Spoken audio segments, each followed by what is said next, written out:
Hello, Augies Worldwide. I'm Dave Casler, amateur radio call sign KE0OG, here with another episode of Ask Dave. Our question today comes from Charles, KD8EFQ, and the question is this. I am an amateur radio operator general class that works from an apartment, and I would like to know what would be the best and cheapest antenna, 1 kilowatt capacity, to mount to an apartment balcony railing for the 10-meter band. Thank you in advance, as I hope to see a video posted on this.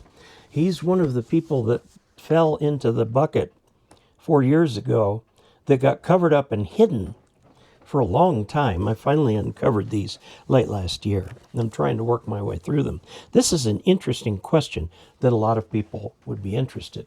First of all, can I talk you out of 1 kilowatt? 10 meters, you don't need 1 kilowatt because the band is so quiet. You're starting to fade up into VHF. The band is so quiet that 100 watts does really well. Second, if you transmit 1,000 watts from your balcony right there, you have a huge number of people inside the unsafe radius of that antenna, and you're going to have a whole bunch of people who have no idea they're being irradiated because of that antenna. You're going to have to look at the RF section of your general class book or something like that and run the numbers. And you're going to find out that even if you have a unity gain antenna, talking same as a dipole, you've got to keep quite a distance between you, your antenna, and the other people. Not to mention you are inside a zone that's kind of hot for RF radiation. Now, to just summarize some of the RF-related videos, the way that ham radio RF hurts people is by heating. And the whole body is about 6 feet tall. You figure a 10-meter quarter wave is 2.5 meters. That's about the same height as a human, okay? A tall human. If you get slightly shorter, you're still picking up a lot of the radiation. And so people, which after all are bags of water, salty water for that matter, will resonate quite well with that antenna, and it could cause issues, okay? If somebody were within that range with the heart pacemaker or something like that, 1,000 watts will cause fundamental overload on the input of that pacemaker. I'd scale it back to 100 watts, or maybe thinking of your neighbor's 50 watts, okay? Because it's 10 meters. 10 meters is a transition band between HF and VHF, as is also 6 meters, okay? Now, what is the best and cheapest antenna? If you're only going to work 10 meters, you might as well make it a quarter wavelength single antenna. 10 meters is 2.5 meters. What's that, 7 feet? Something like that. You can figure it out.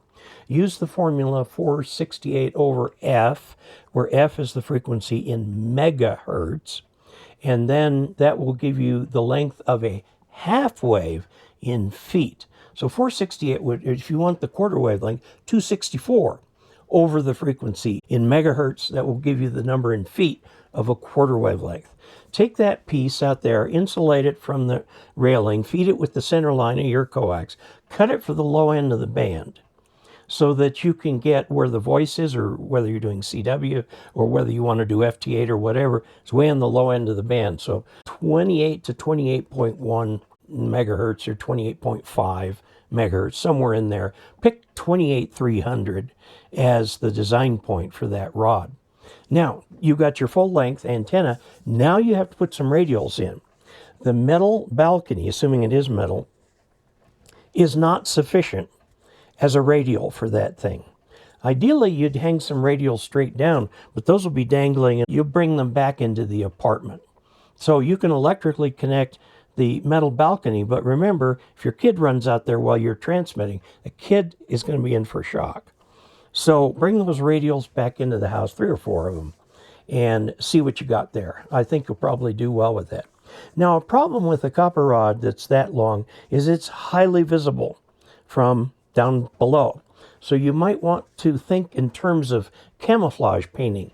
Different darkish colors up and down that thing, so it blends into the scenery. Apartment is concrete. You've got white or gray. You want to have some on there. If your apartment side is brown, whatever the paint color is, a little of that in there too. You've probably got trees nearby, a little greenish, something like that. Now, even at 50 watts, you're probably going to get interference complaints because that rod will be visible, word will get around that you're transmitting from your apartment. But I think that's the cheapest that you could do. The other thing you could do is a mag loop like this one right here. Okay, you're not going to do a kilowatt through a mag loop. This one's 100 watts. Most mag loops are about 25 watts. Okay, but you can find a nice mag loop.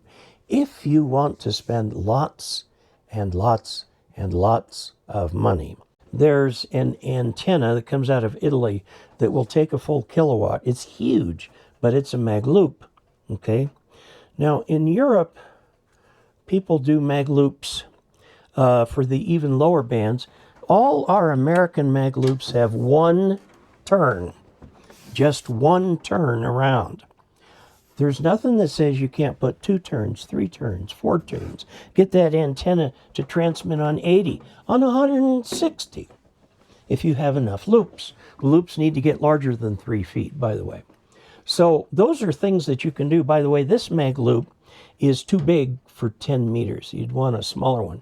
Can you make a mag loop yourself? Yes, you can. What a lot of people use for the tubing is actually just the outside of a piece of LMR 400 coax or something. Not as good as having this big tube. If you've got access to a facility where you can bend aluminum tubing, and this is aluminum tubing, into a circular shape, you're onto a really good thing, okay? And you can have a machine shop end that for you. The problem with mag loops is the radiation resistance is 3 or maybe 4 ohms, extremely low, okay? So that means that the ohmic losses have to be way less than that. And with skin effect and everything else like that, you need the thickest conduit that you can put in there for that. And then this one has an enormous capacitor inside, so this will do 100 watts. Now that antenna that I talked to you about, a kilowatt on 10 meters, is going to cost you $3,000 or $4,000, okay, for a unity gain antenna. In other words, no more gain than a dipole. These things transmit, right here, they transmit into you and me, not out the sides. They don't transmit to the sides. They transmit into you and me, okay? Now, one thing to consider is that you can make a mag loop horizontal and put it on a stick that comes out from your apartment or something like that, and you can use that and you'll get a uniform direction like that with very little up and very little down, okay? So that will work, but it will be extremely visible to anybody who's out there. Like I said, a 10-meter antenna might be a little smaller. There you have it. Talked a little bit about antennas. It's very easy to make a 10-meter quarter wave. You feed it with the center conductor, and then you feed the railing and the radials with the outside of your connector. And you may even have to create or buy an artificial ground to keep the radio set from being RF hot, okay? It's hard to ground when you're in an apartment building. Now, if you don't have much access, if you have the back balcony, remember, you can put this right next to a window, but it should be aiming out this way, okay?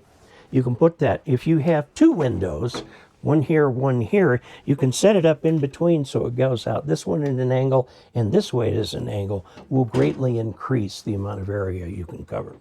So there you have it. I wish you luck. I really would like to talk you down from a kilowatt. I think I may even like to talk you down from 100 watts for 10 meters because the band is so quiet that you don't need that much power to have good contacts over very long distances. Now, I will warn you that 10 meters is closed up at night. Okay, it's a daytime, midday band. All right? So beware of that. It's only under exceptional circumstances that it will be open at night. So if you're looking for a daytime band, you might want to start looking at 20 meters, but then that creates a situation where you almost have to go to the loop. So there you have it. Until we next meet, 73.